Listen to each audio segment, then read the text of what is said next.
I'm a grad student now, which is ironic considering I almost dropped out of undergrad because of a professor.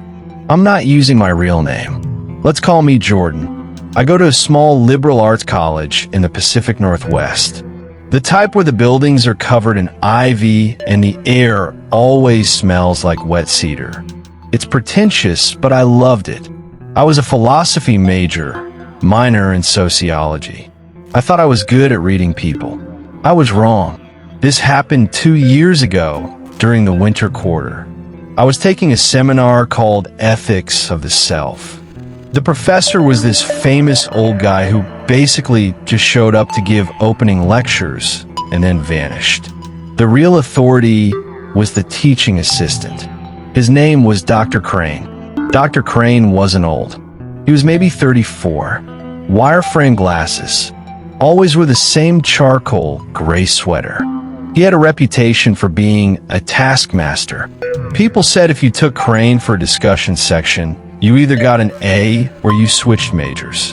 I was the overachiever, the one who sits in the front row, the one who raises their hand when the silence gets uncomfortable. I did the readings, Kant, Foucault, all that dense stuff, and Crane noticed. He started staying after class to talk to me.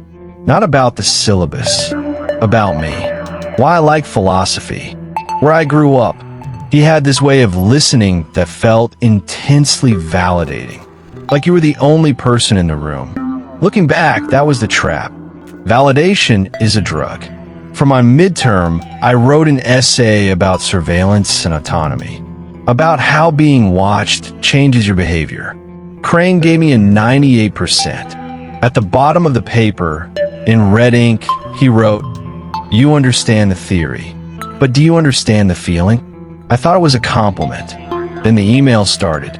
Late at night, always between 1 a.m. and 3 a.m. They started academic. "Have you read this secondary source?" Then they got looser. "Do you ever feel like you're performing for a camera that isn't there?" I didn't reply to the weird ones, but I didn't report him either, because he hadn't done anything. That's the thing about grooming in academia. It moves at a snail's pace. It's deniable. Around this time, I met a guy named Sam. Sam was in my discussion section. He was a poli-sci major, just taking the class for a distribution requirement. He was charming in a messy way. Late to lectures. Always borrowing a pen. Sam and I started dating casually. It was fun. Low stakes. He lived off campus in a basement apartment that always smelled like laundry detergent. One night, we were lying in his bed. He fell asleep, but I couldn't. His laptop was open on the desk. The screen was dark, but the webcam cover was slid to the side. I remember thinking that was weird. Who removes the webcam cover? I didn't snoop that night. I snooped a week later. Sam left his phone on the kitchen counter while he was in the shower. I know it was wrong, but my gut was screaming. I opened his photos. There were screenshots. Screenshots of my social media posts. Screenshots of my class schedule from the student portal. And then photos of me, taken from outside my dorm window.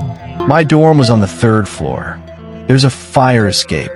I never thought anyone could climb it. I didn't confront him. I took pictures of his phone with my own phone. Then I looked at his texts. He had one contact saved as the editor. I opened the chat. Sam had been sending the editor those photos. Dozens of them. In exchange, the editor sent him essay drafts. Perfect A-grade papers. Not just for our philosophy class, for all his classes. I felt my blood turn cold. I woke Sam up by dumping a glass of water on his head. "Who is the editor?" I asked. He turned white. He didn't deny it. He just said, "You don't understand." He said he just wanted to watch. He said he wouldn't touch. It took me 3 days to go to the Title IX office. I brought my phone with the evidence. They traced the number. The editor was Dr. Crane. He had recruited Sam, and I later learned 2 other male students, to take photos of female students in their seminars. He paid them in grades. Straight A's for surveillance. Dr. Crane had a private office in the basement of the Humanities building. A windowless room. When the police finally searched it, they found a wall. A physical corkboard wall covered in printed photos of me. My schedule. A map of my walking route from the dorm to the lecture hall. He knew when I slept. He knew when I showered. He knew which coffee shop I went on Tuesdays. They arrested him. He got 3 years. He'll be out soon. Sam was expelled. I transferred schools. I changed my name on Facebook. I stopped posting pictures. That was 18 months ago. I thought I was safe. But last week, I started seeing the car. A dark gray Subaru. Not a sedan like in the movies. A wagon. Boring. Invisible. It parks across the street from my new apartment. Not every night. Just on the nights I forget to close my blinds. Last night, I got a letter in the mail. No return address. Inside was a single sheet of paper. It was a printout of my midterm essay from 2 years ago. The one about surveillance. The one where Dr. Crane wrote at the bottom. Do you understand the feeling? Someone had underlined that sentence in fresh red ink. Beneath it, a new sentence was handwritten in the same slanted cursive I remember from the margins of my papers. Now you do. I called the police again. They said there's nothing they can do unless the car is on private property or he makes a direct threat.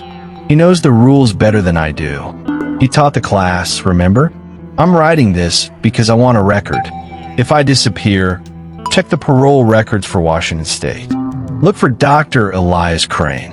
And if you're in college right now, and a TA tells you that you're special, that you understand things the other students don't, run, don't walk.